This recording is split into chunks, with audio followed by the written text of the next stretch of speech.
In timsko delo, ko govorimo tudi o čisto strogem managementu, o vodenju ljudi in tako naprej, dostikrat govorimo o timskem duhu. Ne? Timski duh, evo, pa smo pri duhu, a ne? Ampak kaj je to timski duh? Kaj sploh je to? A veš? A ti lahko zmeriš timski duh? Ne moreš, a ne? Ti priješ v eno ekipo in čutiš, a je ta timski duh tam med njimi, ali ga pač ni, a ne?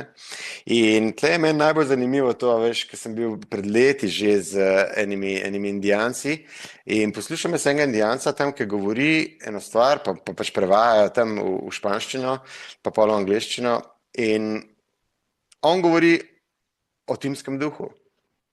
Tam, šaman lokalcem, a veš, vse džungle. In jaz, ko poslušam njega in ugotovim, da on govori o isti stvari, kot jaz tukaj.